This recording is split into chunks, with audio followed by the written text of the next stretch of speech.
Bien, doctor, buenas noches. Buenas noches, compañeros. Vamos a iniciar el día de hoy con lo que es el seminario de la laparotomía e incisiones. Va a comenzar mi compañero hablando acerca de la importancia de este procedimiento.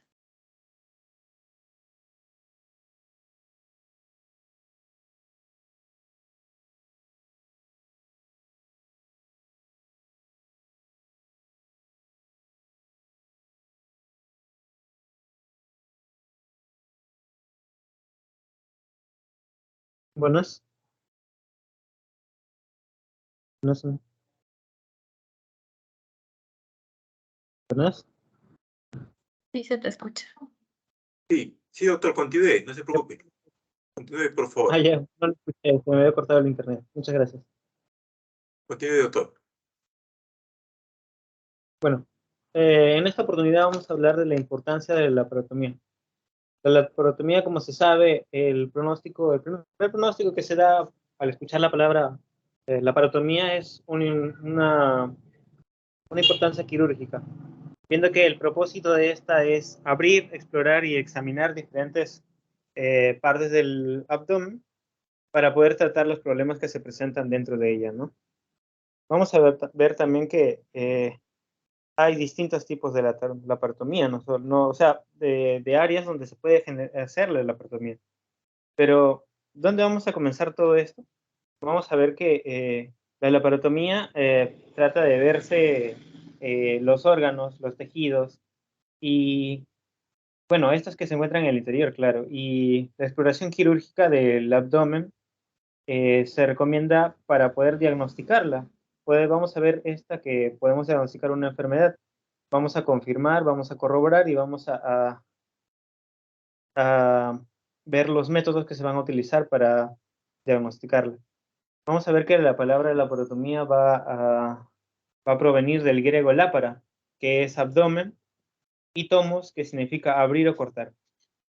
Por lo tanto, es la apertura quirúrgica de la cavidad abdominal, por lo que su incisión va a ser en su pared interior, mejor dicho, y sin embargo, etimológicamente solo se consideran incisiones laterales o flancos, ya que el término para referirse a una incisión medial se conoce como ciliotomía, no como laparotomía.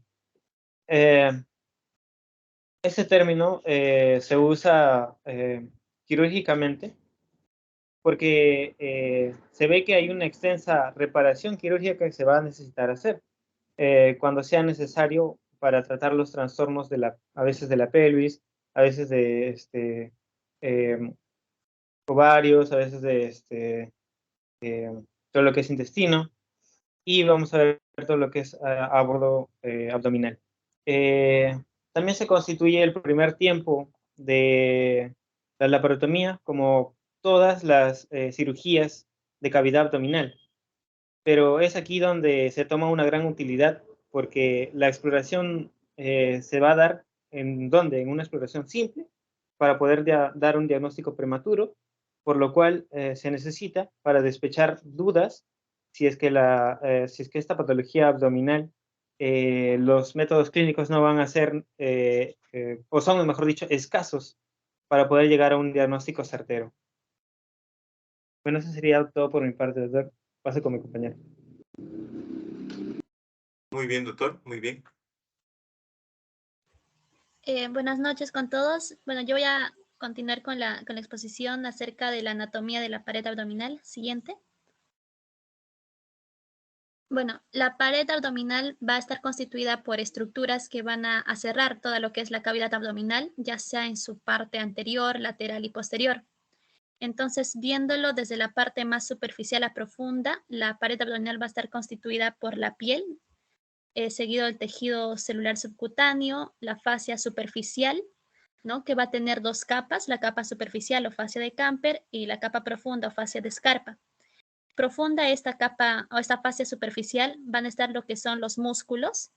De parte superficial a profunda tenemos primero lo que es el músculo oblicuo externo, como pueden ver en la imagen, seguido del músculo oblicuo interno, el músculo transverso del abdomen. y lo que es los rectos abdominales, que van a estar precisamente entre los oblicuos, ¿no? Pero que los rectos abdominales van a tener una ubicación más paramedial, ¿no? Es, bueno, profundo lo que es el músculo transverso del abdomen, está lo que es la fascia profunda o fascia transversalis y fascia extraperitoneal, y ya profunda esta recién encontramos lo que es el peritoneo parietal, ¿no? Ahora, recordar que el músculo transverso va a acabar de una forma asimétrica, entonces siendo su porción medial de longitud menor, ¿no?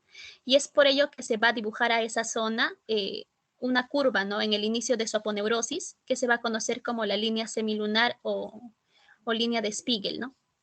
Ahora, hay que recordar dos términos, que es lo que es fascia y aponeurosis, ¿no? Si bien fascia y aponeurosis son estructuras fibrosas, la fascia va a ser aquella que va a recubrir un músculo o separar estructuras, mientras que la aponeurosis va a ser una formación fibrosa que va a estar en el extremo de un músculo, ¿no? Formando así lo que puede ser un tendón, ¿no? Pero que también puede rodear músculos aledaños, ¿no? Por ejemplo, ahí en la imagen podemos ver lo que es la línea alba, que va a ser una hoja fibrosa que va a estar entre el borde medial, ¿no? De los rectos abdominales, y que va a estar conformada por ese entrecruzamiento, ¿no? De los fascículos aponeuróticos que van a constituir justamente lo que es la vaina de los rectos. Siguiente. Bueno, aquí en estas imágenes vemos lo que es el entrecruzamiento de los fascículos aponeuróticos, tanto de los oblicuos externos y oblicuos internos, que ambos van a incidir en lo que es la línea alba, ¿no? Haciendo que esta línea alba, bueno, sea una formación fibrosa gruesa, ¿no? Siguiente.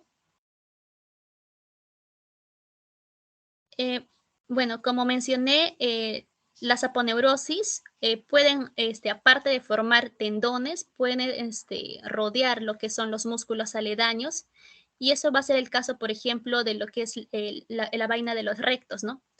La vaina de los rectos, bueno, los rectos van a estar envueltos por estructuras formadas por la unión de las inserciones aponeuróticas de la musculatura, tanto de los oblicuos externo, interno y también del músculo transverso. Pero su constitución va a ser diferente de acuerdo a la posición en que se encuentre, ¿no? Por ejemplo, por encima de lo que es la línea arqueada, en la parte anterior de los rectos va a verse rodeada por la aponeurosis del músculo oblicuo externo y la hoja superficial de la aponeurosis del oblicuo interno, ¿no? Mientras que en su cara posterior de los rectos va a estar rodeada por la hoja profunda o hoja interna, ¿no? De la aponeurosis del músculo oblicuo interno, y más posterior a la aponeurosis del músculo transverso del abdomen, ¿no? Pero por debajo ya de la línea arqueada, ¿no? Que es la imagen de abajo, vamos a ver que esas aponeurosis ya no van a constituir, no van a rodear anterior y posteriormente a los rectos, como era por encima de la línea arqueada, sino que las aponeurosis de esos tres grupos musculares van a pasar por del músculos rectos, ¿no? Dejándolo desprovisto en la parte posterior, ¿no? De lo que es esas estructuras aponeuróticas, y solamente quedaría rodeada por lo que es la fascia transversalis, ¿no? En su cara posterior de los rectos, ¿no? Ahora, ese pasaje o transición, ¿no? Más o menos brusca de esas aponeurosis de los tres músculos hacia adelante de los rectos van a formar una línea curva, ¿no? O un arco que va a ser llamado línea arqueada o arcada de Douglas, ¿no? Y eso va a ser importante porque por debajo de la arcada de Douglas va a penetrar las arterias epigástricas inferiores, para así llegar a penetrar lo que es la vaina de los rectos y poder irrigar, ¿no? Los músculos oblicuos externo, interno, ¿no? Y el músculo transverso del abdomen. Siguiente, por favor. Bueno, otras estructuras importantes en lo que es pared abdominal es el conducto inguinal. Como sabemos, el conducto inguinal va a ser una zona potencialmente débil de la pared anterolateral del abdomen. Y bueno, como todo conducto va a tener un punto de entrada y un punto de salida, ¿no? Entonces el punto de entrada sería el anillo inguinal profundo o interno, y el punto de salida sería el anillo inguinal superficial o externo, ¿no? Ahora, el anillo superficial va a estar constituido por la aponeurosis del músculo oblicuo externo, que va a estar justo por encima de la espina del pubis, mientras que el anillo profundo interno va a estar constituido solamente por una invaginación de la fascia transversalis, porque recordemos, como en la diapositiva anterior, vimos que las aponeurosis de los músculos externos, oblicuos, interno, externo y del músculo transverso, pasan ya por delante de la aponeurosis y solamente la parte posterior queda rodeada de lo que es la fascia transversalis, ¿no? Entonces es esa fascia transversalis que va a invaginarse y va a formar ese borde, ¿no? del anillo inguinal profundo interno.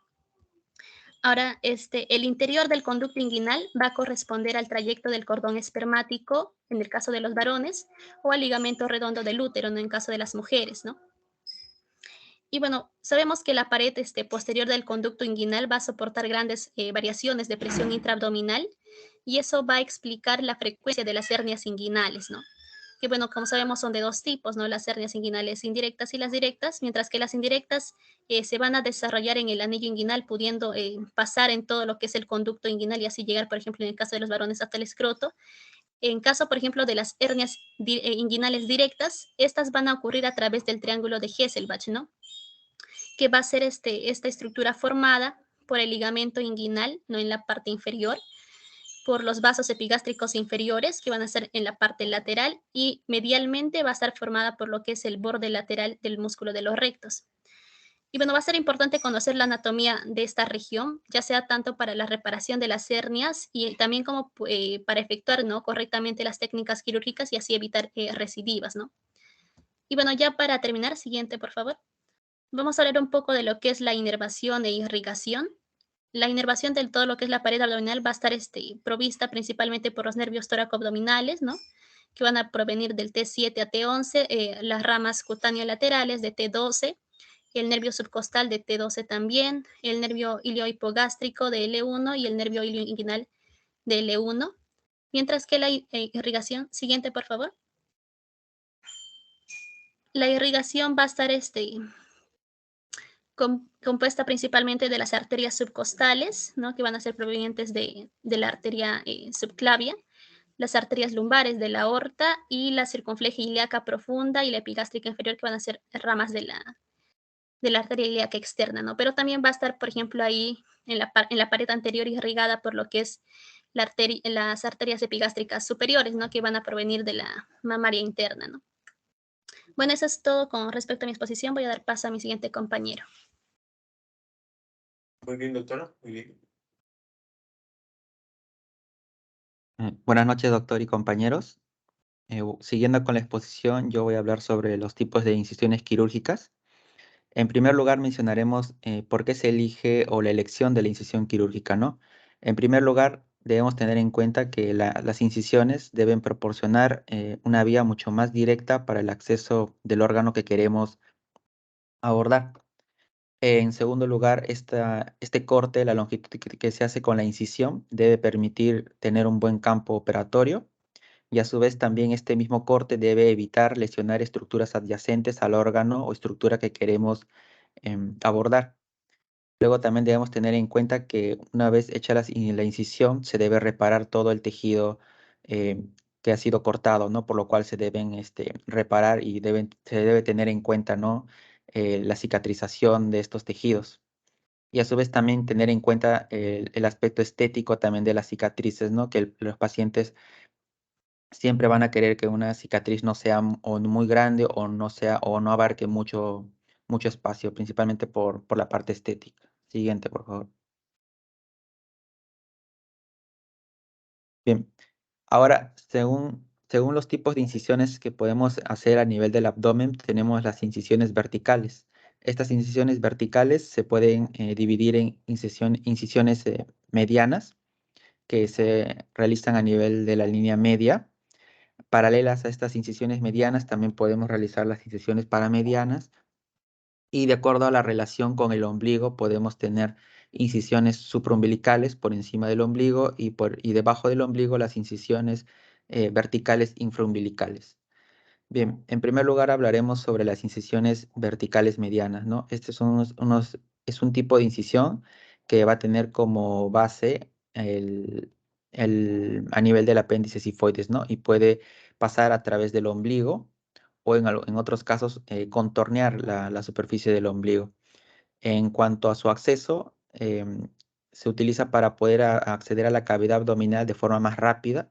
También entre las ventajas que tiene es que posee o da una mínima hemorragia y es también fácilmente extensible, es decir, que se puede aumentar su longitud, bien sea para arriba en dirección al apéndice sifoides o hacia abajo en dirección a la sínfisis del pubis. Entre los planos que se va a pasar a través de la incisión de afuera hacia adentro, tenemos a la piel, al tejido celular subcutáneo, la fascia de Camper, la fascia de Scarpa, la saponeurosis de los músculos y luego tendremos el peritoneo abdominal para poder ingresar a la cavidad abdominal. Siguiente, por favor. Luego tenemos a a las incisiones medianas supraumbilicales que se encuentran por encima del ombligo. Estas proporcionan una exposición adecuada para poder abordar órganos como el esófago en su porción abdominal, también a nivel del hiato esofágico a través de su paso por el diafragma y también nos permite abordar estructuras como pueden ser el duodeno, la vesícula biliar, el páncreas y el vaso, ¿no? También tenemos a la incisión mediana infraumbilical por debajo del ombligo y lo que nos permite es abordar órganos a nivel del abdomen inferior y también de los órganos pelvianos como puede ser la vejiga. Siguiente, por favor.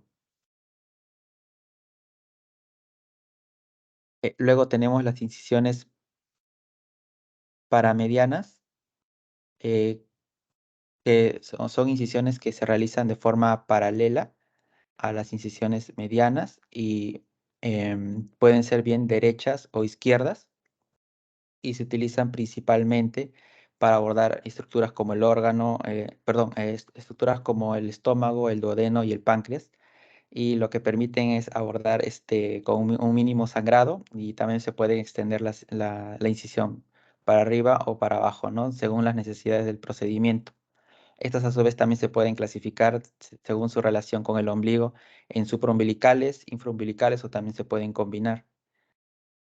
Tenemos a la incisión paramedial, en primer lugar tenemos a la incisión paramedial derecha supraumbilical, en la cual se puede evaluar estructuras como la vesícula, las vías biliares y el hígado.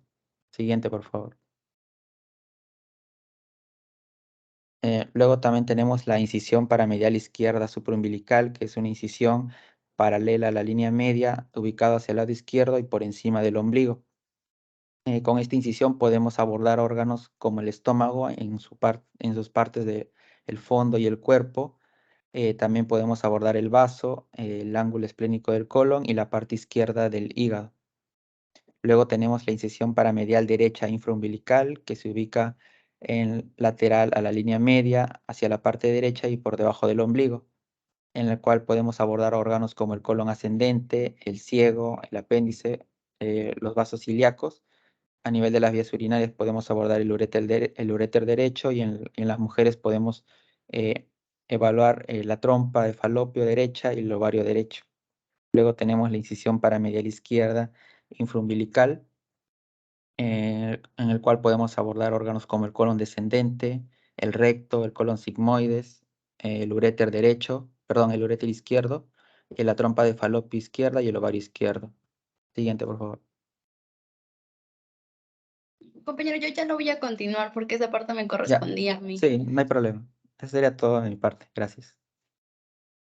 Muy bien, doctor. Sí, doctor, buenas noches. A mí me tocaba lo que era tipos de incisiones en la laparotomía. En este caso, pues antes de hacer las incisiones, tenemos que fijarnos en cuál es el objetivo de la laparotomía o para qué queremos realizar esta cirugía. Si bien mencionaron mis compañeros al inicio que la laparotomía se usa con el fin de exploratorio, con el fin de explorar los órganos abdominales. También pues tiene como fin, por ejemplo, controlar infecciones, controlar hemorragias, entre otras cosas, ¿no? Dentro de estos tipos, pues vamos a tener a las longitudinales, a las transversales y a las oblicuas. Dentro de las longitudinales, mi compañero ya mencionó cuáles eran. Sin embargo, es importante pues destacar las ventajas y las desventajas de estos procesos. Las ventajas de este proceso de incisión longitudinal va a ser pues que esta va a tener una fácil reparación, puesto que no se tocan músculos.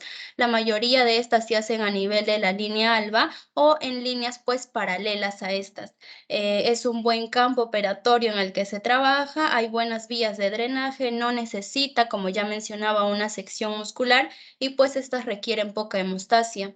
En cuanto a las desventajas de estos procesos es pues que la reparación va a depender de la calidad de pared abdominal que va a tener el paciente. La dirección va a cruzar las eventraciones, tiene un aspecto poco estético, pues como vemos las incisiones suelen ser en algunos casos muy abiertas o muy grandes, como el caso pues de la incisión media supra e infraumbilical. Y pues también puede haber una lesión nerviosa de pared abdominal. Ya no voy a redundar en este tema de las incisiones longitudinales porque mi compañero ya lo ha mencionado. Vamos a continuar con las incisiones transversales. Estas incisiones transversales también suelen llamarse incisiones horizontales. Estas son perpendiculares al plano sagital y pueden estar pueden estar situados por encima o por debajo de la cicatriz umbilical. La ventaja de este proceso es pues que igual que el anterior nos da un amplio acceso a la cavidad abdominal. Hay una posibilidad de realizar varias incisiones, además pues que esta es muy utilizada en pacientes, en niños, ¿no? Las desventajas de este proceso es pues que necesita tener un proceso de hemostasia más minucioso, ya pues que aquí sí se seccionan músculos. Aquí sí hay sección de músculos y otra desventaja es pues que aquí puede haber trastornos motores y sensitivos a nivel de la pared abdominal, pues puesto que se van a poder lesionar nervios. Dentro de esto pues vamos a tener a la incisión transversa de Rocky Davis, que esta se usa pues básicamente sobre todo para apendicectomías, que es esta azulita que vemos aquí. Esta es una incisión transversal que suele tener pues entre una longitud de 4 a 5 centímetros. Esta cruza la línea media clavicular por debajo pues de la cicatriz umbilical y pues es la unión del tercio derecho con los 2 tercios izquierdos de la línea ilíaca. Luego vamos a tener a la incisión transversa de Elliott-Babcock, así. Esta de aquí, pues, también se usa para es una incisión que se realiza en la fosa ilíaca, también se usa en algunos casos, dependiendo a qué tipo de paciente nos enfrentemos, se usa también para las apendicectomías. Esta pues va a ser una incisión a nivel de la fosa ilíaca derecha y pues va a comenzar a nivel del borde lateral del músculo derecho y va a terminar a 2 centímetros de la espina ilíaca. Se usa también pues para poder realizar una apertura del peritoneo. Luego también vamos a tener a la incisión transversa de Pfannenstiel, que esta pues van a usarlo mucho los ginecólogos y esta pues se hace en la parte superior del vello púbico y se va a extender pues dependiendo de la porción de pared abdominal que va a tener el paciente. Esta pues puede tener una longitud de 8 o 10 centímetros y pues a los órganos a los que vamos a tener acceso al hacer esto van a ser pues básicamente las trompas de falopio, la vejiga y el ovario. Luego vamos a tener a las incisiones oblicuas. Estas pues van a ser incisiones que van a tener una relación oblicua en cuanto al eje del cuerpo. Dentro de estos pues vamos a tener la incisión de Kocher, que pues esta va a ser una incisión que va a mostrarnos una excelente exposición de la vesícula biliar y de todo el tracto biliar. Esta se hace al lado izquierdo y se usa también pues para explorar el vaso. Esta va a iniciarse a nivel de la línea media y de 2 a 4 centímetros debajo del sifoides y se va a extender hacia el exterior entre 2 a 3 centímetros debajo pues del reborde subcostal derecho. Esto es usado sobre todo cuando se hacen procedimientos de colecistectomía. Luego vamos a tener la incisión de Privam. Esta pues va a comenzar en la derecha, a nivel del apéndice sifoides, va a descender oblicuamente hacia afuera y va a atravesar el reborde costal. Y esto pues se usa sobre todo en las cirugías biliares y sobre todo pues en pacientes que son obesos. Luego vamos a tener también la incisión de McBurney. Esta incisión es de 3 a 4 centímetros, se da sobre todo, como conocemos ya, en el punto McBurney, y pues es para hacer también apendicectomías. Luego vamos a tener las incisiones inguinales, que se usa también pues para el caso de las hernias inguinales y pues mide aproximadamente de 4 a 5 centímetros. Luego vamos a tener la incisión de Chevron, que es pues básicamente la unión de la incisión de Kocher y la de Privam. Sin embargo, pues al tener un poco más de comorbilidad postoperatoria, no se llega a realizar en gran cantidad. Eso sería todo por mi parte, doctor. Gracias. Muy bien, doctora. Muy bien. Bien, continuando con la exposición, yo les voy a hablar sobre las indicaciones de la laparotomía. Y básicamente en la laparotomía, esto va a estar indicado a pacientes con trauma abdominal con hipotensión o un trauma que puede lacerar o romper estructuras intraabdominales, como es el caso del trauma cerrado de abdomen, o un traumatismo que se puede producir cuando un objeto va a perforar la piel y puede entrar al tejido del cuerpo y puede provocar una herida abierta, como es un trauma dudosamente penetrante, en el caso de heridas de bala que puedan atravesar la cavidad peritoneal, al igual que el dolor abdominal o una ictericia persistente, inexplicable.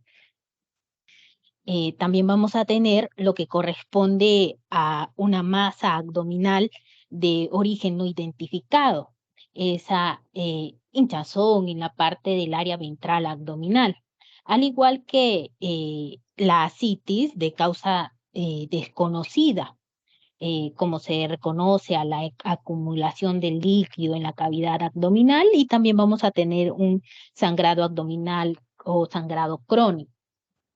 Siguiente, por favor.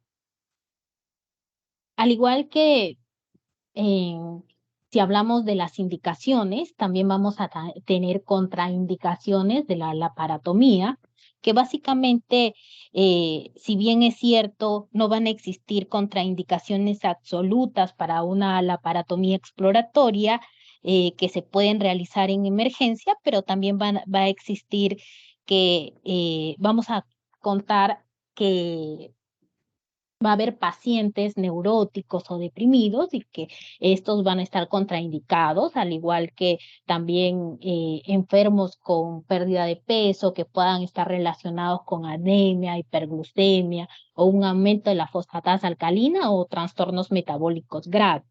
Siguiente, por favor. También lo que vamos a tener en cuanto a las contraindicaciones, que nos mencionan que estas se pueden diferenciar en absolutas y relativas, en las cuales vamos a tener a nivel absoluto, que esto puede estar contraindicado en pacientes que puedan identificarse descompensados hemodinámicamente y con una patología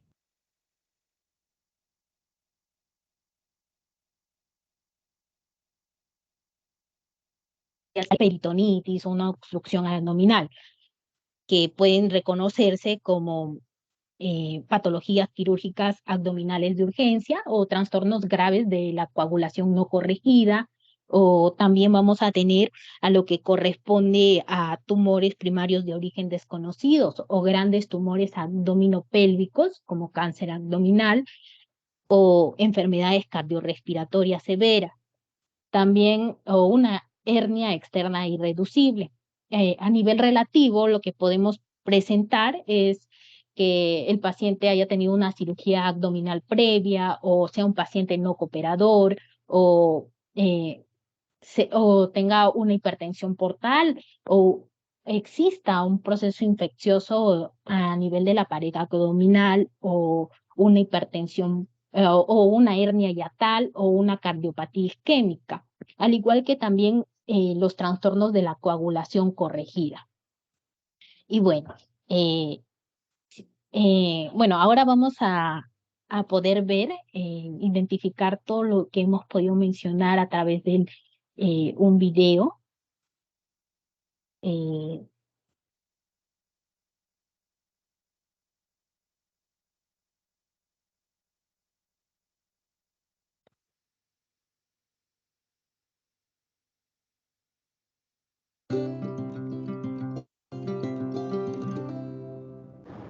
Normas de asepsia y antisepsia con clorhexidina y colocación de campos quirúrgicos estériles. Se inicia la parotomía realizando una incisión en la piel y, como se puede observar, haciendo apertura de la fascia con electrocauterio. Una incisión en línea media supra e infraumbilical. Se inicia evisceración para exploración de la cavidad abdominal, aspirando el líquido libre que se encuentra en ella por medio de succión, explorando las vísceras sólidas, como se aprecia del lado derecho del hígado.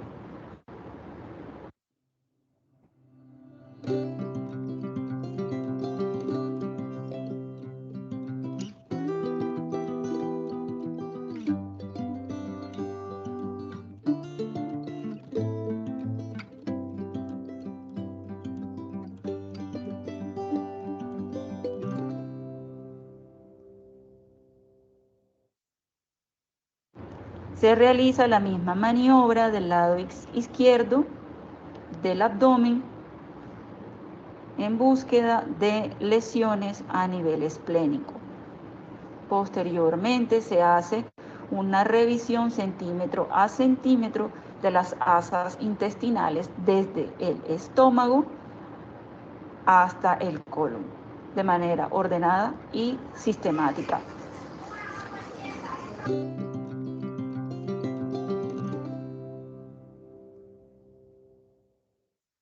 Aquí podemos apreciar cómo se puede evidenciar todo el mesenterio y la irrigación del intestino delgado. Procedemos a hacer apertura de la transcavidad de los epiplones, que no es más que abrir la cavidad y observar la cara posterior del estómago. La laparotomía finaliza con el cierre de la línea media.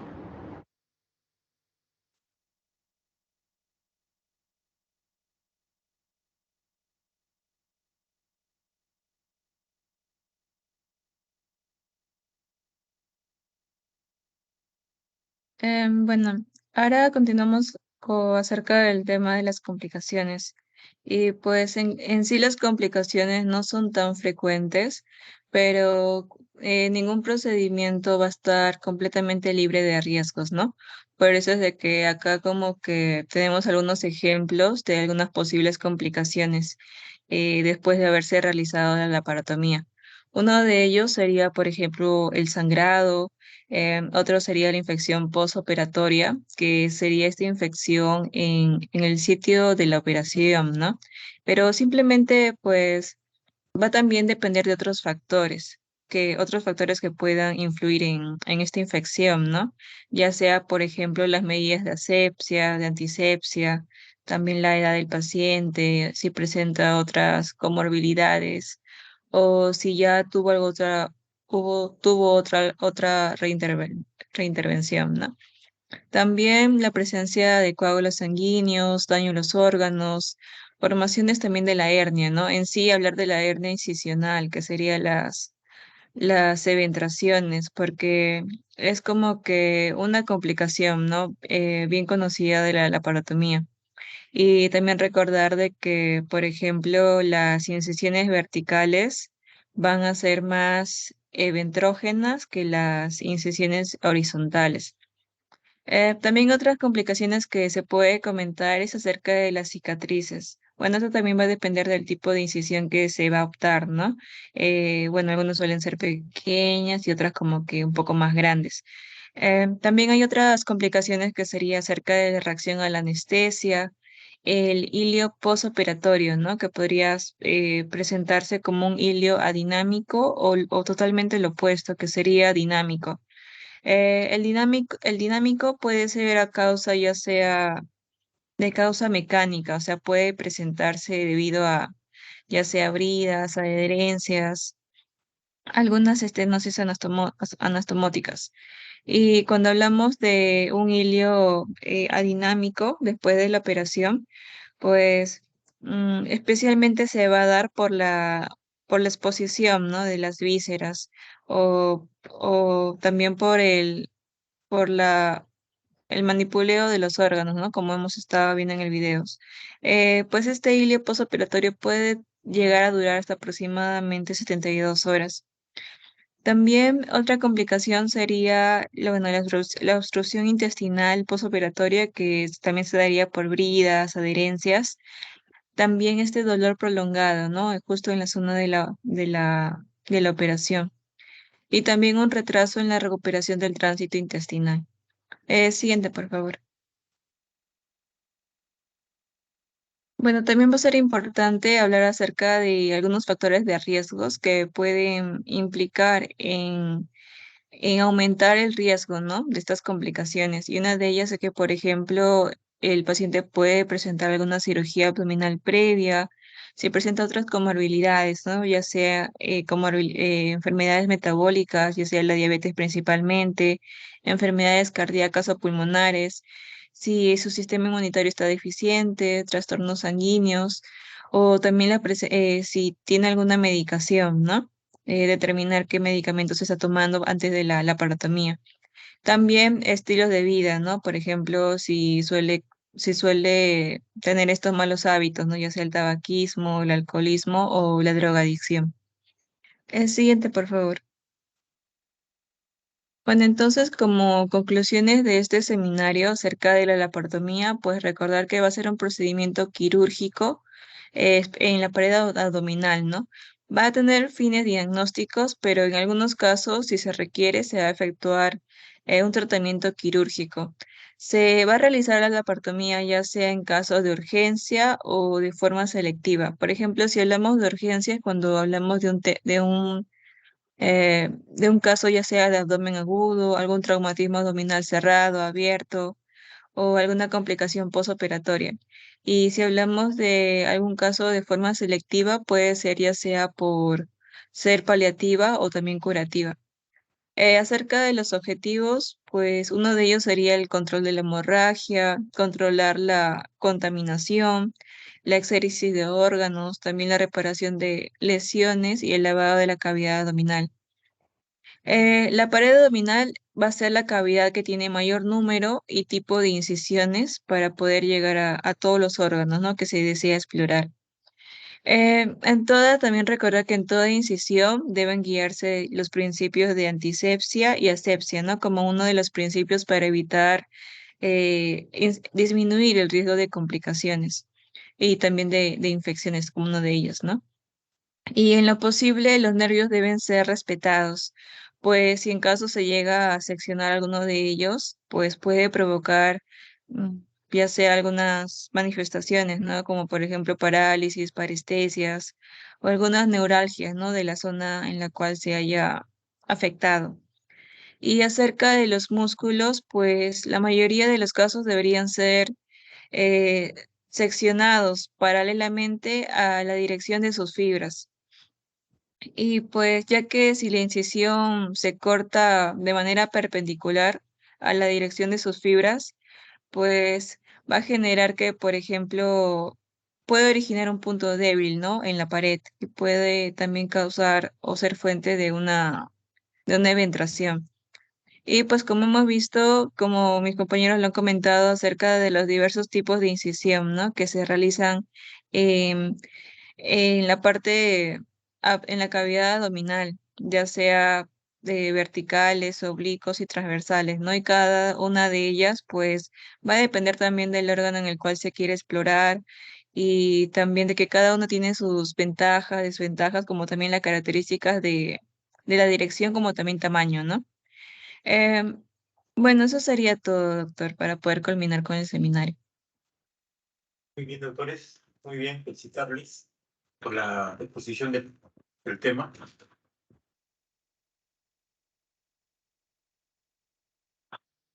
A ver, ¿alguien más? ¿Algún expositor?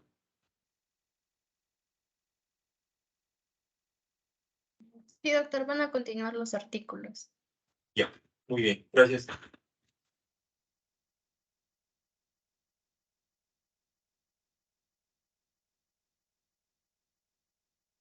Las laparotomías son los procedimientos que se realizan casi frecuentemente en las emergencias, sobre todo cuando son, como decía la doctora, cuando son traumas abdominales cerrados o abiertos.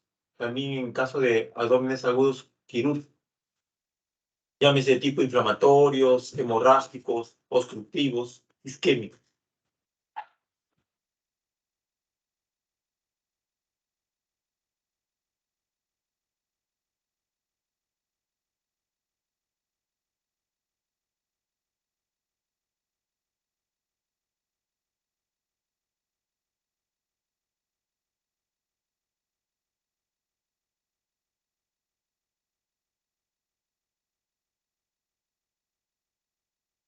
En todo caso, tengo, podría compartir.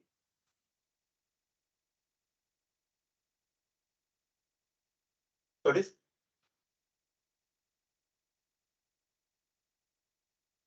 Sí, doctor. sí, hasta que esperemos a los doctores.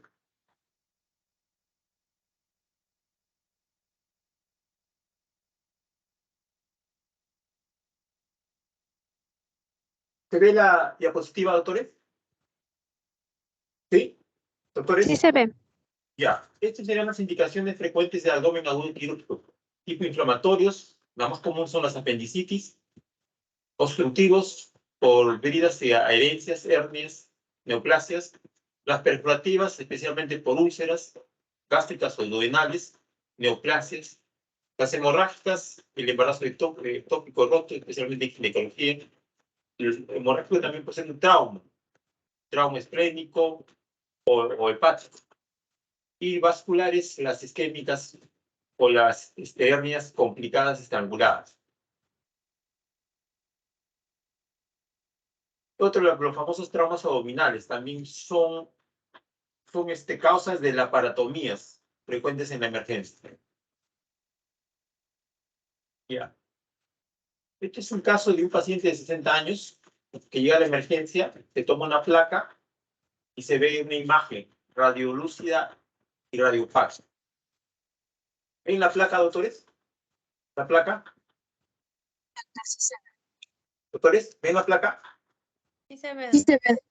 Ya, es una placa de, mayormente, cuando hay abdomes de obstruidos o abdomen peritoneales en la cual intentamos buscar alguna causa, tomamos una placa de abdomen de pie. Vemos esta imagen. En la misma imagen, y se procede a hacer, primero viene un paciente con abdomen agudo quirúrgico. Hay reacción peritoneal, hay dolor intenso, está chocado. Y vamos a ver el video.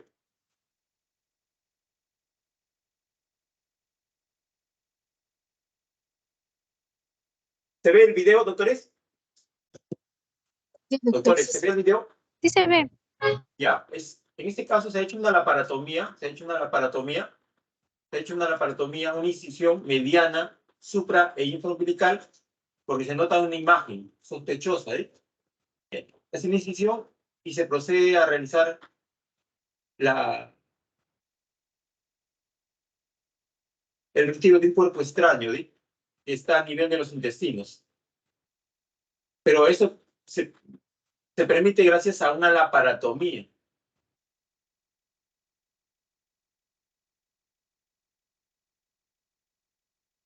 No, doctor. ¿Tienes un micrófono, por favor? Sí.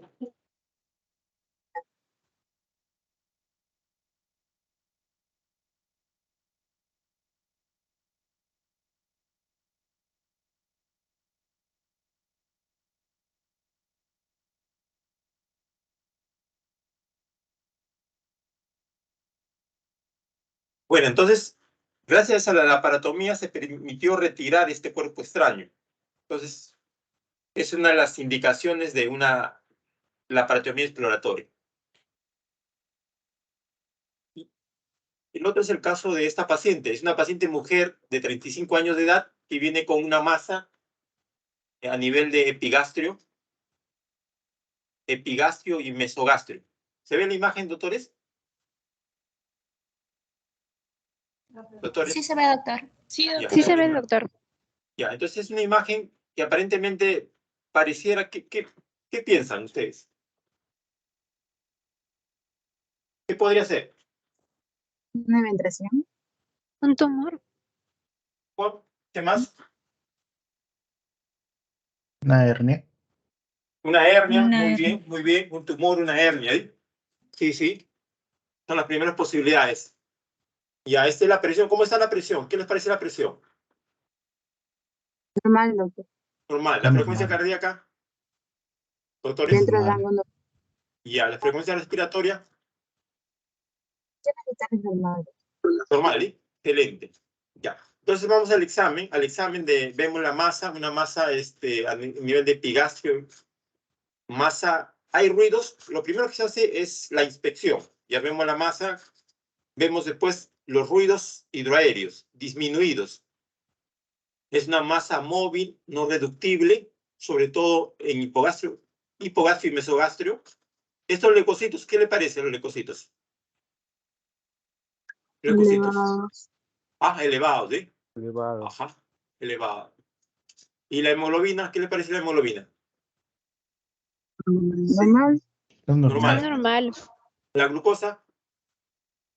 Normal la glucosa. También normal. Ya, muy bien. Acá más que epigastrio, ya. ¿Qué les parece? ¿Más epigastrio o hipogastrio? Acá es el ombligo. ¿Qué les parece? Este es el ombligo. ¿Dónde está el- Ya. Epi. Epi, sí, sí. Ya. A ver. Estemos de acuerdo. Este es el ombligo. ¿El ombligo qué sería? Doctores. Mesogastrio. Estamos de acuerdo. Mesogastrio. Todos mesogastrio. Sí, sí. Ya. Y si está por encima del ombligo, ¿esta zona qué sería? ¿Epi o hipo? Epigastrio. Epigastrio. Claro, acá al tipear se ha obviado eso. Muy bien. Entonces, un tumor y una hernia. Posible diagnóstico. El paciente viene con dolor, dice, ¿cuál sería el tratamiento? ¿Qué dicen ustedes? El tratamiento quirúrgico. ¿Qué dicen, doctores? Doctores, ¿qué dicen? ¿Cuál sería el tratamiento? Habría que verificar qué órgano se está comprometiendo para ver si se Muy puede bien. hacer una extracción. Ya, muy bien. Sí, sí. ¿Y a qué examen solicitaría? ¿Quién nos podría ayudar? Una ecografía. Una ecografía, muy bien. Otro examen de imágenes, doctores. Tomografía. Tomografía, muy bien. Las tomografías en abdomen de preferencia son contrastadas, con contraste de preferencia. Muy bien. Entonces, eso se solicita, una ecografía y una tomografía. No me acuerdo. Esa es la tomografía que se le toma en el hospital. ¿Está bien? Y se ve una imagen, y también, o sea, una imagen grande que compromete todo el abdomen, casi, desde el borde del hígado hasta la zona de pélvica, y una imagen que sobresale como una hernia, ¿sí? Y esta es la foto. Se hizo una incisión, más que todo son fotos acá, una incisión mediana, infra y supra e infraumbilical, del ombligo hacia arriba y del ombligo para hacia abajo. Está haciendo la cirugía, esta es la imagen, y esta es la masa, ¿sí? La masa, un quiste gigante, dependiente de anexos.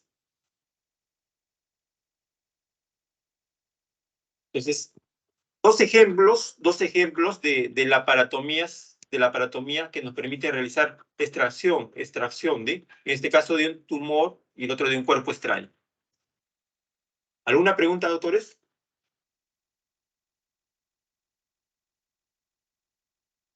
¿Alguna pregunta?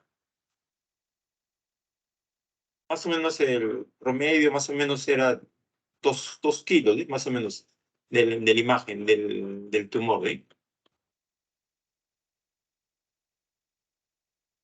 Muy bien. Entonces, la importancia de las laparotomías, sobre todo en las emergencias, sobre todo en los hospitales públicos, para realizar el tratamiento quirúrgico y definitivo de las patologías, ¿sí? En este caso también se tomó muestras, acá están unos frasquitos, donde se toman muestras de líquido que contiene para estudio. Aparte que se va para patología, se va el estudio bioquímico, el estudio para hacer un cultivo y después para hacer un grano, para hacer gran positivo y gran negativo. Muy bien.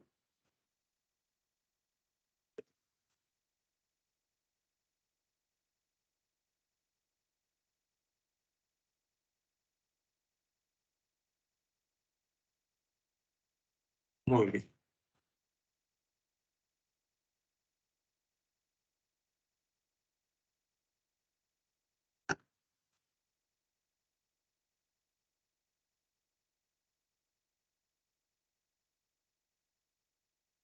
¿Serán los doctores de los artículos?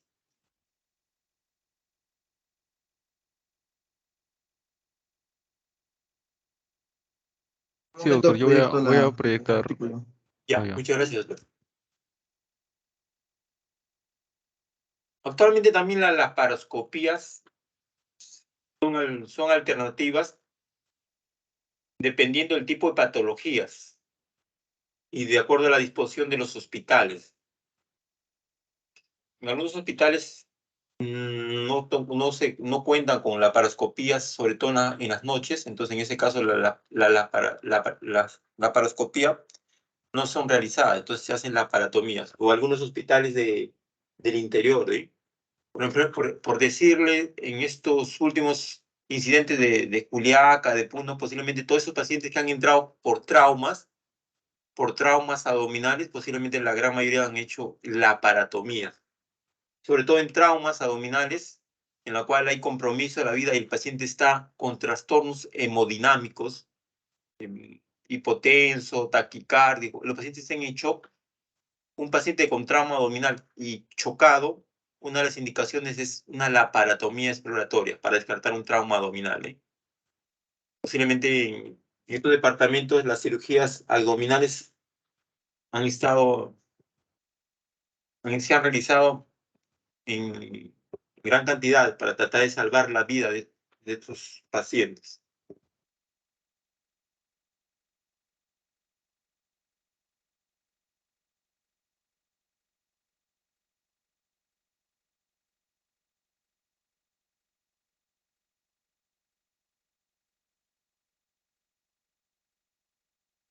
Doctor, buenas noches. No sé si ya me escucha. Sí, doctor, sí, doctor, siga por favor. Buenas noches, doctor. Voy a presentar el artículo que lleva como título Factores de riesgo relacionados con evisceración en pacientes sometidos a laparotomía. El artículo fue realizado por el doctor Carlos Haroldo Aguirre Barrías, ¿no?, en Nicaragua. Y los objetivos generales del artículo son analizar la relación entre la presencia de factores de riesgo y la aparición de evisceración en los pacientes sometidos a la laparotomía exploratoria, ¿no?, en el servicio de cirugía general del Hospital Roberto Calderón. El periodo fue del año 2012, en enero, hasta el diciembre del 2014.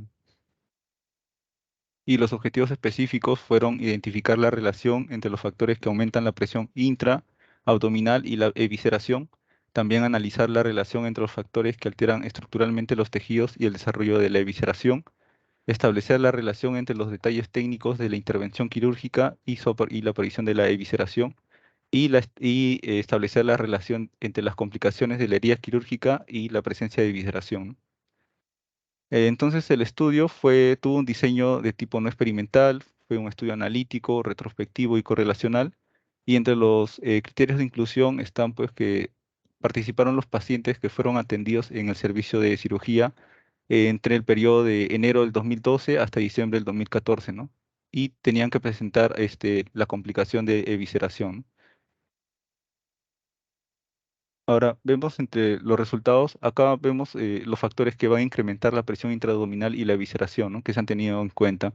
La citis, la presencia de tos, también la ventilación mecánica, el vómito postquirúrgico y el hilio postquirúrgico. Y en el trabajo, pues, como vemos en los resultados, no se encontró una asociación significativa entre estos factores y la presencia o el desarrollo de evisceración, ¿no? Esto respecto a la tabla 1. Y en la tabla 2 se mencionan acá los factores que alteran estructuralmente los tejidos y la evisceración. Tenemos la edad, se consideraron a los pacientes mayores de 60 y menores de 60, también tratamiento con quimioterapia, tratamiento con corticoides, el tabaquismo, la anemia y la diabetes mellitus y la presencia de shock, ¿no? En estos ítems, ¿no? O estos factores que se han tenido en cuenta, se encontró una relación significativa entre los pacientes que tienen una edad mayor a 60 años y la complicación de la evisceración, ¿no? También se encontró una asociación entre los pacientes, entre la anemia y la evisceración, ¿no? En todos los pacientes que llegaron a tener esta complicación de evisceración presentaron anemia también, ¿no? Y esto también se observa en otros estudios que el autor cita en este trabajo, donde se ha visto también que gran parte de los pacientes que han tenido o han desarrollado esta complicación también han llegado a desarrollar anemia, ¿no?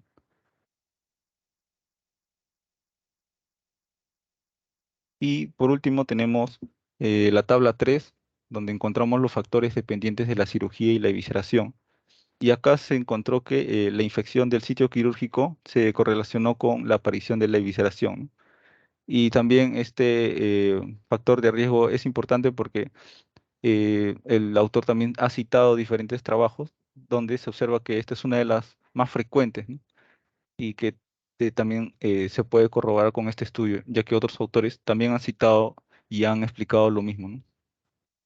Y entonces, como conclusión, puedo mencionar, ¿no?, que no se han encontrado asociaciones estadísticamente significativas entre los factores que aumentan la presión abdominal, ¿no?, como ya mencioné, la tos, la citis, la ventilación mecánica, etcétera, y la aparición de la evisceración.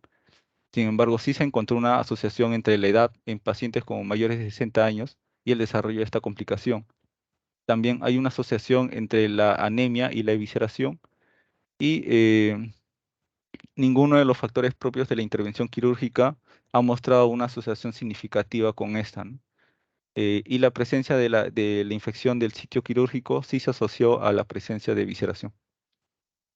Bueno, eso sería todo, doctor, en resumen. Muy bien, doctor. Las evisceraciones son una causa de emergencias en la cual el paciente debe entrar a una relaparatomía. Se presenta mayormente en las primeras 24 horas. Es diferente a una eventración. Una cosa es eventración y otra cosa es evisceración. Eventración, como dijo su compañero cuando expusieron, eventración es una hernia incisional. En cambio, una evisceración es la salida de las vísceras por la herida. Continúe, doctor.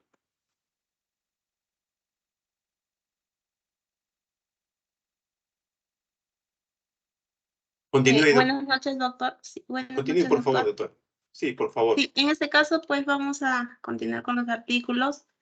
En este caso, pues el título del artículo a presentar se titula Métodos de cierre en las incisiones de la laparotomía para la prevención de hernias incisionales y otras complicaciones de la herida.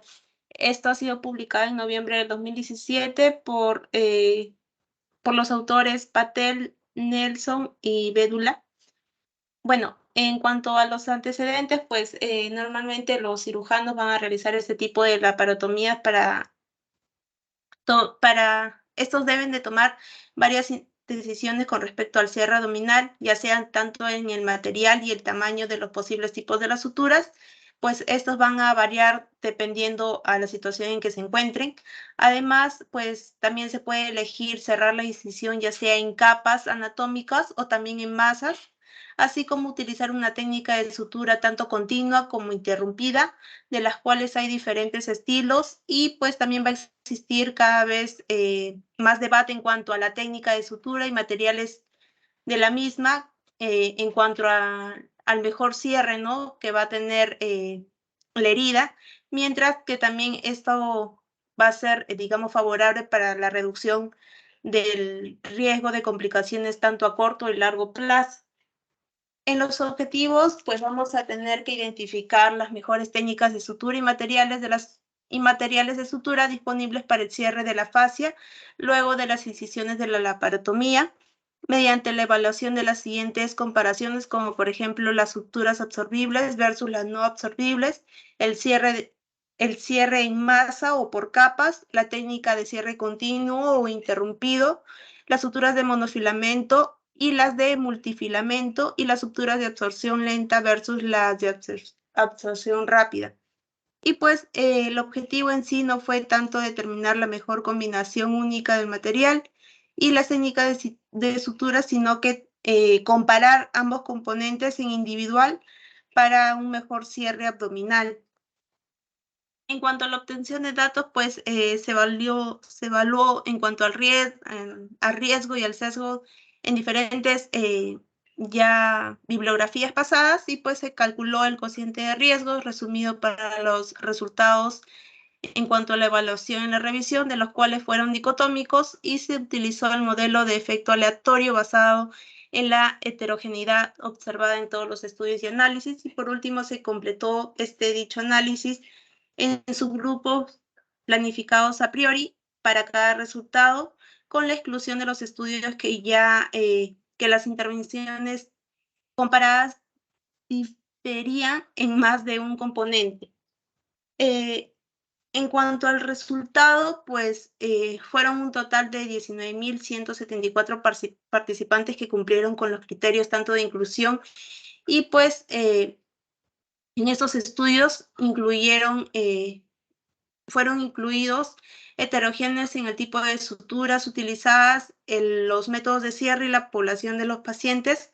Muchos de esos estudios fueron también incluidos y debidamente informados en cuanto a las comparaciones múltiples que se van a presentar, y para el resultado primario pues se tomó en cuenta la evidencia de la absorción de las suturas, el método de cierre, la técnica del cierre, y también para poder dar lugar a una diferencia en el riesgo de la hernia incisional, pero no se encontró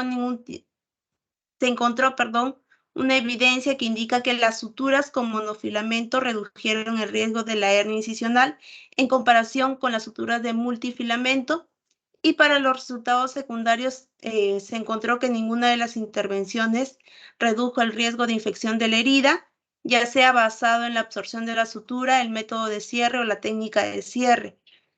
También no se tuvo ninguna intervención que redujo el riesgo de la dehiscencia de la herida, ya sea basado en la absorción de la sutura, el método o la técnica de cierre. Y también, por último, las suturas absorbibles en comparación con las suturas no absorbibles van a reducir el riesgo de la formación de una fístula o tracto sinusal. Y por último, en las conclusiones, pues vamos a tener que, pues basada en evidencia de calidad moderada, las suturas de monofilamento pueden reducir el riesgo de una hernia incisional, y las suturas absorbibles también pueden reducir el riesgo de la formación de una fístula del tracto sinusal, aunque este resultado se basa también en una evidencia de baja calidad, y que también van a existir graves preocupaciones acerca del diseño o también del informe de varios ensayos que han estado incluidos en este estudio. Y pues eso sería principalmente todo, doctor. Gracias. Muy bien, doctora, muy bien. Doctor, buenas noches. Voy a continuar con el artículo. Ah.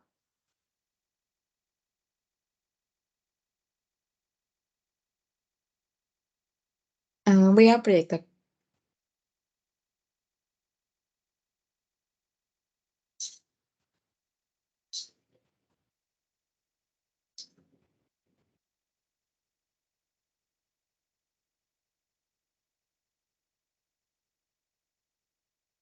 Bueno, continuando con los artículos, yo voy a hablar acerca de este que lleva por nombre Incisions for Open Abdominal Surgery, que el autor es Jason S. Missel y bueno, es del año 2022. Mi nombre es Melissa Fernández. Bueno, es un poco largo, pero voy a tratar de hacerlo breve. Algo que menciona inicialmente es la base de la elección para la incisión, ¿no? Que como también se ha mencionado, es importante elegir en base a cuál es la más adecuada que brinde la exposición necesaria, ¿no? Para el proceso quirúrgico.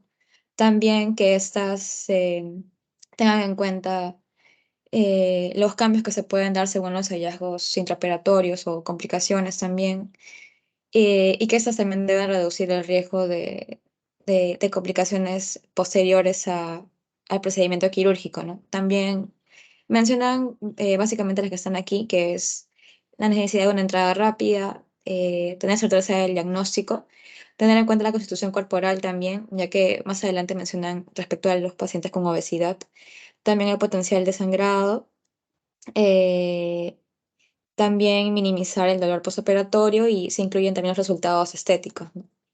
Hay una comparación que realizan sobre los tipos de incisiones. Aquí lo agrupan por un lado las transversas con las oblicuas y por otro lado las incisiones longitudinales.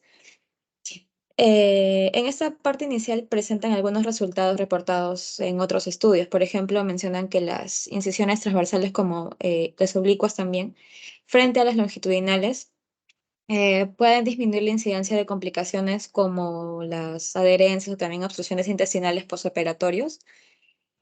También podrían disminuir la incidencia del desarrollo de hernias incisionales. Sin embargo, como podemos ver en comparación con las longitudinales, se menciona que estas podrían tener una mayor incidencia en cuanto a la infección de las heridas, ¿no? También mencionan en cuanto al impacto en la función pulmonar durante el periodo postoperatorio temprano. Esta en comparación con las longitudinales, que se realizan en la línea media, no tendrían diferencias significativas, tanto en las complicaciones postoperatorias como en el tiempo de recuperación, ¿no? Según lo que se menciona. Y bueno, al ser estos resultados no totalmente concluyentes, debido a que se mencionan diversas posturas de autores, en este artículo se menciona que la elección de la incisión seguiría siendo preferencia del cirujano según la situación particular de la operación que se va a realizar. También nos muestra otra controversia respecto al uso de bisturí o electrocirugía. Sin embargo, no se ha mostrado, según este artículo, que uno tenga un beneficio significativo sobre el otro en aspectos como la tasa de infección postoperatoria, también la tasa de complicaciones de la herida o acerca de la pérdida de sangre, como se menciona, que no son clínicamente relevantes, ¿no? La diferencia entre uno y otro. Sin embargo, la electrocirugía sí sería significativa en cuanto a la mejora del dolor postoperatorio, o sería menor, ¿no? Y bueno, respecto al uso, también mencionan el uso de un bisturí versus el uso de dos, en el cual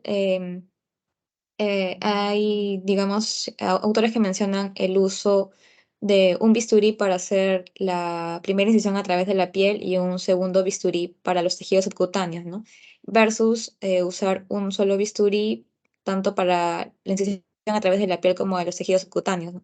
En este caso tampoco se han mostrado diferencias significativas, esto en cuanto a la infección de las heridas, ¿no? Que no hay una diferencia en cuanto al uso de uno sobre el otro.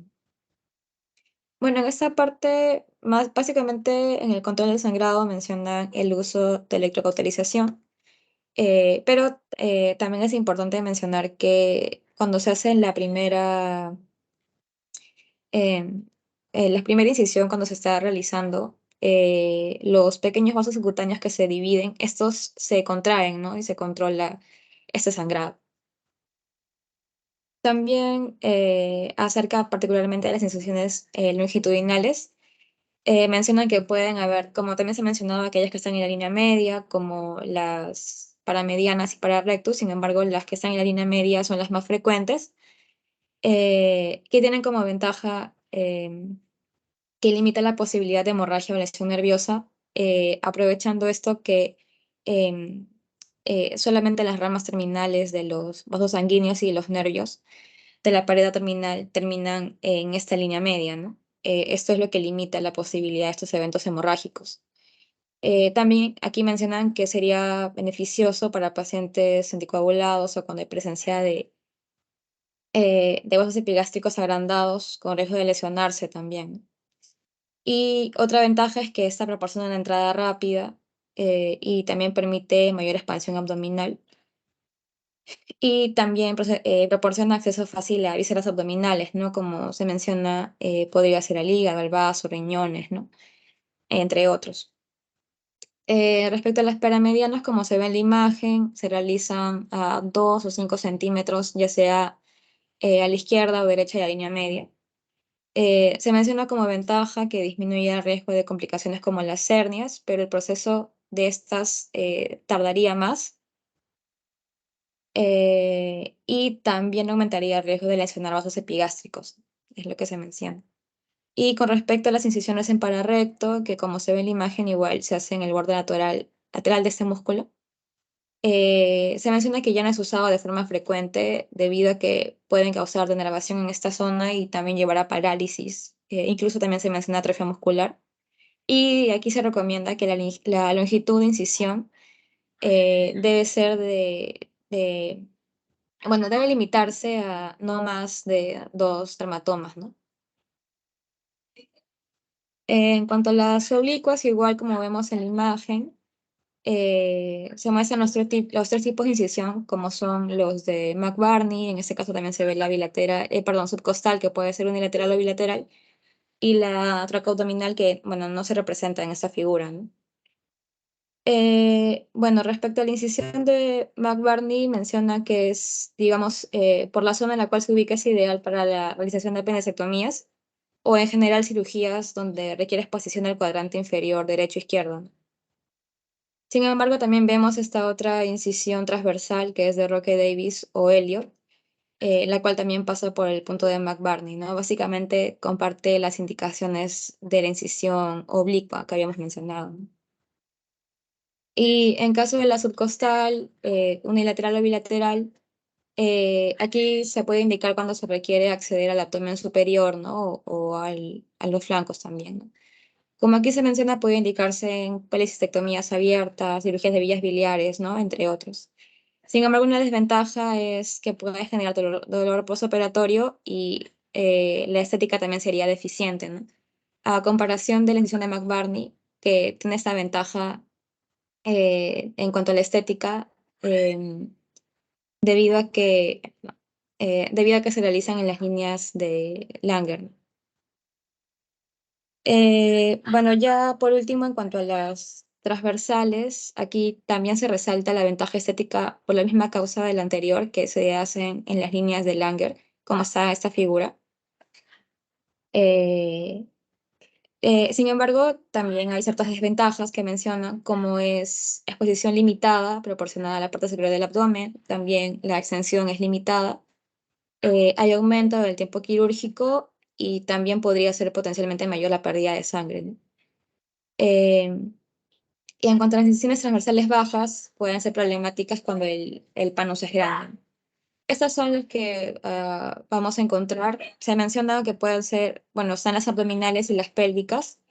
En el caso de las pélvicas son las que aquí se mencionan, ¿no? De Maillard, de Pfanstiel y, bueno, otras como Cherneys y, bueno, entre otros, ¿no? Que son las que están en la imagen.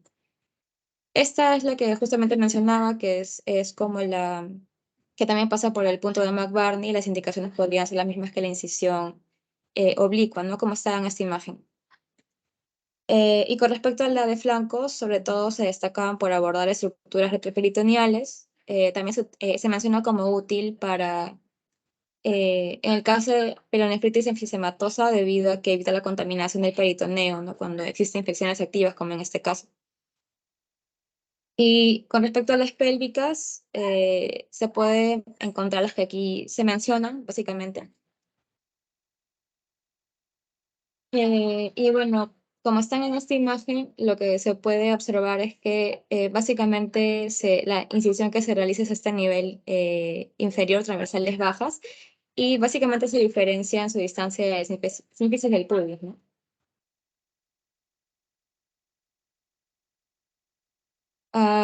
Bueno, la que se menciona como más frecuente es la incisión de Pfannenstiel, que se puede indicar en procedimientos como las cesáreas, por ejemplo.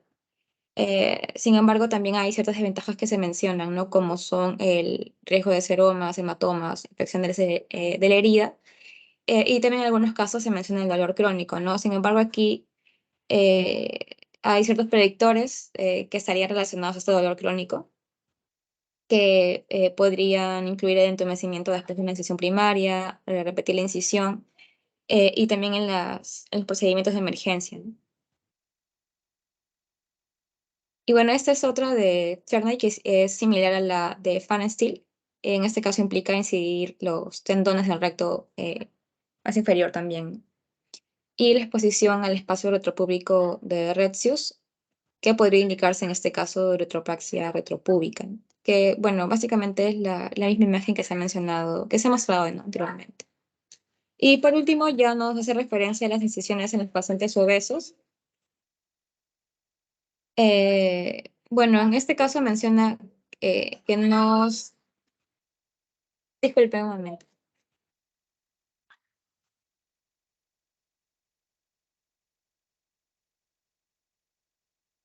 Bueno, aquí mencionan que las incisiones no deben colocarse en el pliegue superpuesto del panículo debido a que se tienen carga bacteriana anaeróbica.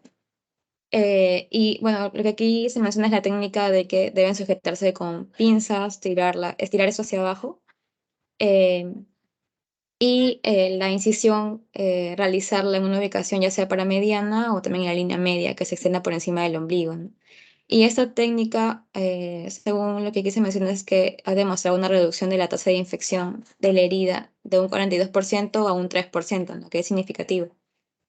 Y una técnica alternativa es la paniculectomía, que, bueno, va a tener como ventaja que hay una reducción significativa de la profundidad del campo quirúrgico. Sin embargo, como un aspecto desventajoso, es que este eleva la tasa de complicaciones debido a que el 40-50% de los pacientes puede presentar problemas de cicatrización. La técnica que utiliza es básicamente un par de incisiones transversales curvilíneas a través de esta área del abdomen, que se separan en la línea media, pero se estrechan a nivel de las espinas ilíacas, ¿no?, que crea esta figura ovalada, que es la que se extirpa, ¿no? Y también hay otra que es la incisión en flor de lis, en la cual se añade una segunda resección en cuña, eh, que bueno, es la imagen que básicamente se presenta en esta última parte, ¿no? Y eso sería todo. Muy bien, doctora. Muy bien. Doctor, buenas noches. Ahora voy a presentar yo mi artículo. Muy bien. Continúe, doctor. Continúe, por favor.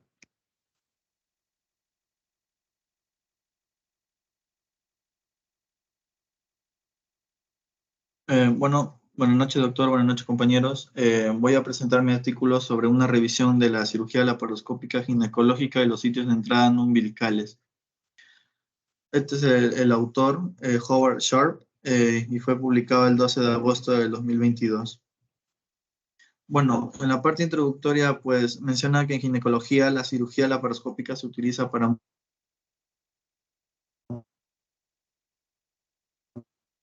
muchos procedimientos, enfermedades benignas y malignas, y se utilizan enfoques convencionales, ¿no?, también conocidos como palo recto y también robóticos. Y se revisan las cuestiones generales relacionadas con los procedimientos laparoscópicos ginecológicos, ¿no?, el acceso al laparoscópico, la instrumentación y las complicaciones, así como la laparoscopía asistida por robot, y se analizan por separado. Bueno, en resumen del artículo, pues menciona las ventajas de la laparoscopía, que bueno, tiene ventajas en comparación a la laparotomía, ¿no?, incluido un tiempo quirúrgico más corto para algunos procedimientos, cicatrices más pequeñas,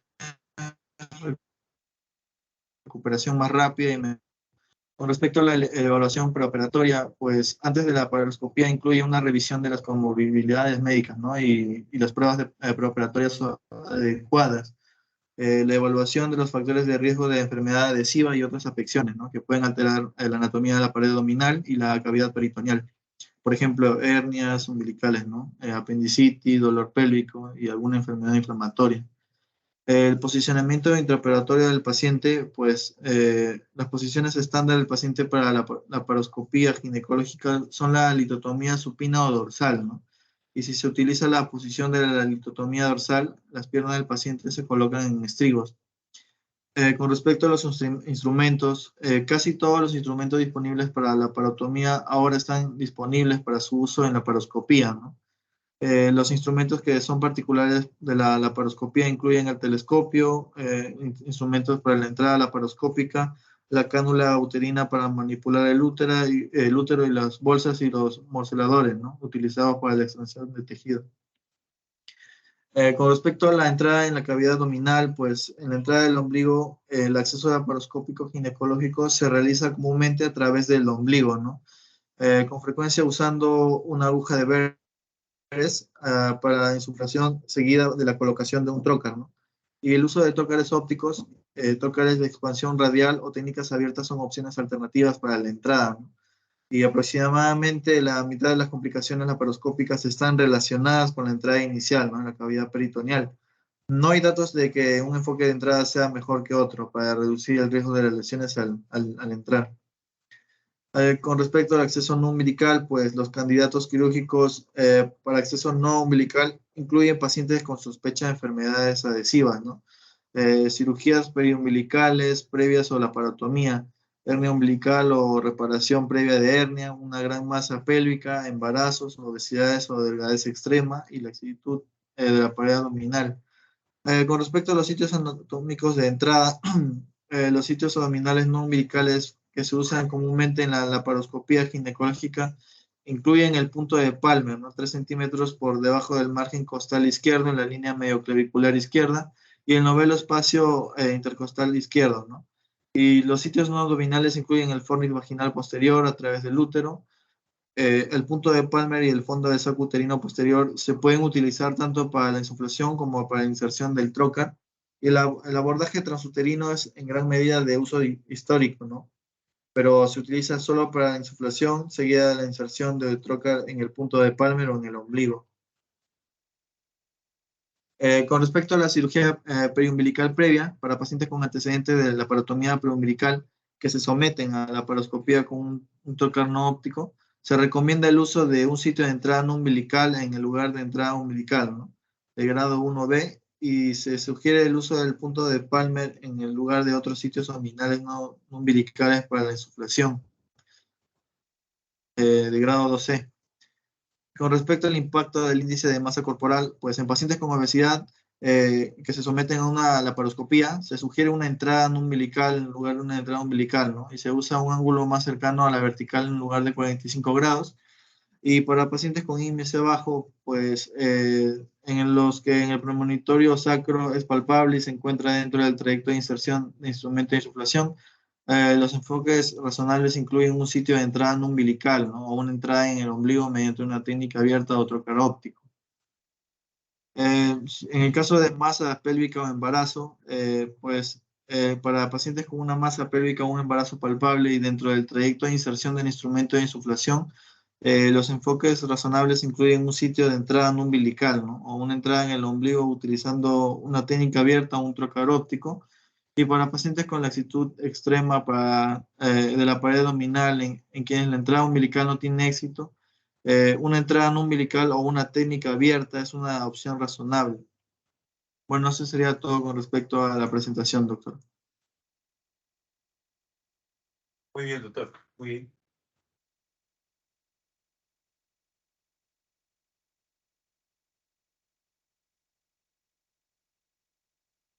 Buenas noches, doctor. ¿Se puede visualizar mi diapositiva? Sí, sí, doctora, por favor. Bueno. Yo encontré un artículo, ¿no? del Hospital Universitario Reina Sofía de Córdoba, de la revista Cirugía Andaluza, de volumen 29, que habla del cierre de la laparotomía media en cirugía electiva.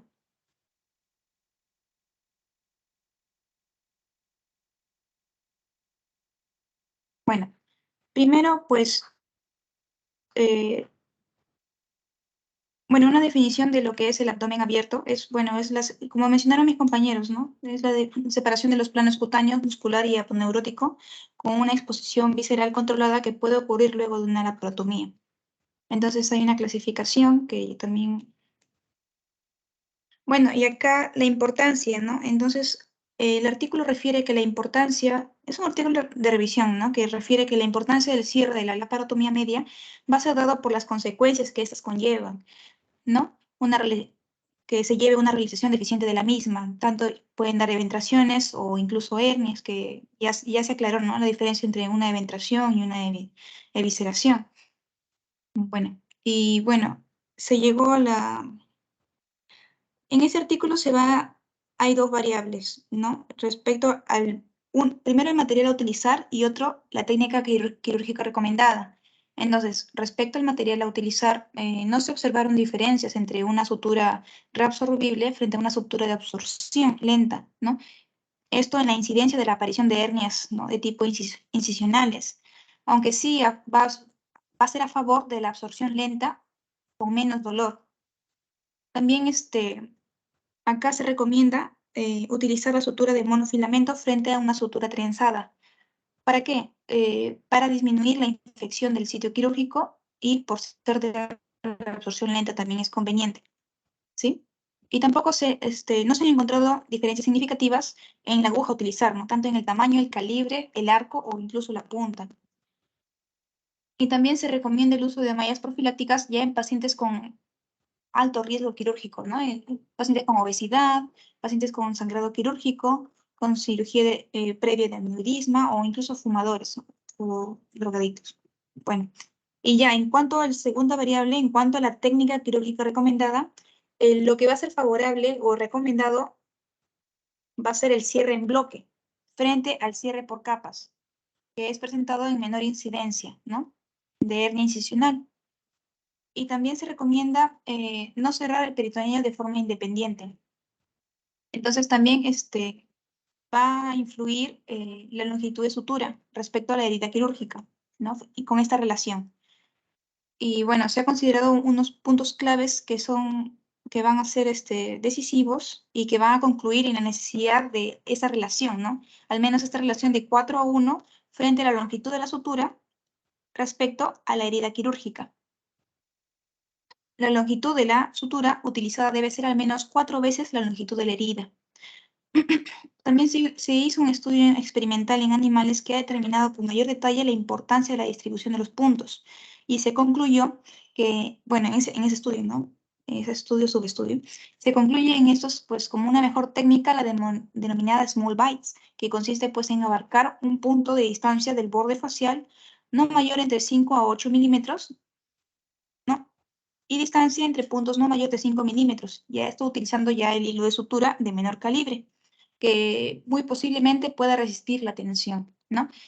Perdón. Entonces, a manera de conclusión, en este artículo no hay una evidencia significativa, no se ha conseguido obtener una evidencia científica de calidad suficiente como para poder establecer una relación o un cierre de laparotomía sistematizado, ¿no? Fundamentalmente por el déficit en la recogida de datos que se hizo en este hospital y la variabilidad del material utilizado en los estudios. No se llegó a un consenso. Y actualmente solo se puede guiar por recomendación de expertos que van a proponer realizar una recogida exhaustiva de datos en informes quirúrgicos para poder más adelante realizar estudios clínicos con todas las variables necesarias. Bueno, eso sería todo, doctor. Muchas gracias. Creo que acá se concluye el seminario. Muy bien, felicitarles tanto a los expositores del seminario y a los expositores de los artículos. ¿Alguna pregunta? ¿Alguna duda? Parece que no. Y entonces, muchas gracias a todos ustedes. Nos vemos hasta la otra clase o al otro.